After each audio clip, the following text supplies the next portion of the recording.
Hello বন্ধুরা, welcome back to my channel. তোমরা সবাই কেমন আছো? আশা করি সবাই খুব ভালো আছো। তো আজ আমি একটা রেসিপি নিয়ে চলে এলাম। দেখো, আমি বানাচ্ছি কিন্তু কুলের আচার। তো তার জন্য আমি কি করেছি, আমি রেসিপিটা করার আগে যে ভিডিওটা করতে হতো সেটা আমি করতেই ভুলে গিয়েছি। তো ফাইনালি আর কি করব, মনে যখন পড়লো তাই ভিডিওটা করলাম। তো দেখো, আমি প্রথমে যে আমাদেরকে একজন কুলগুলো দিয়ে গিয়েছিল, কিন্তু কুলগুলো খুবই টক ছিল। সেই কুলগুলোকে আমি ধুয়ে পরিষ্কার করে রোদে 2-3 দিন শুকিয়ে নিয়েছি আর নাটিগুলোকে ছাড়িয়ে নিয়েছি।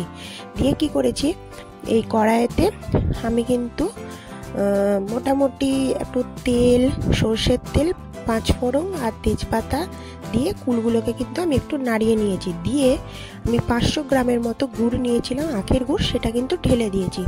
আর কুলটাও কিন্তু 500 গ্রাম আছে। আর এখানে যে কুলের যে মশলাটা বানাবো, যে সিক্রেট মশলাটা, সেটা কি কি দিয়েছি দেখো। 5 ফোড়ন, গোটা জিরে, শুকনো লঙ্কা আর গোটা ধনে আর হচ্ছে মৌরি, এগুলোকে শুকনো খোলায় নাড়িয়ে আমি রেখে দিয়েছিলাম। ওটা কিন্তু আমি গুঁড়ো করে নেবো। আর দেখো, কুলের আচারটা অনেকটাই হয়ে এসেছে। তো এক একটা কুল একটু একটু কালো হয়ে গিয়েছে, কেন বলো তো? যখন তেলটা দিয়েছিলাম তারপরে কুলটা দিয়েছিলাম, তো ওই জন্য একটু লেগে গিয়েছিল। তো পুরো এক কড়া কুলের আচার হয়েছে। আর আমি এই যে রোদেতে নিয়ে চলে এসেছি, অনেক টাইট টাইট হয়েছে কুলের আচারটা। তো কুলগুলো কিন্তু খুব টক ছিল, তাই একটু যাদের টক কুল নেবে তারা একটু বেশি পরিমাণে গুড়টা দেওয়ার চেষ্টা করবে। আর এই দেখো, মশলাটা গুঁড়িয়ে নিয়েছি।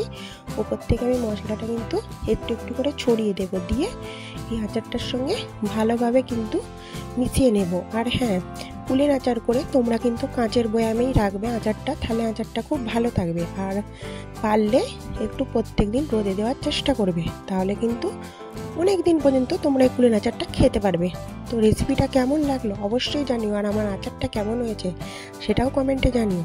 যদি ভালো লাগে অবশ্যই একটা লাইক করবে, কমেন্ট করবে আর শেয়ার করতে ভুলবে না, যাতে তোমার মতো আরও 5 জন দেখতে পাই।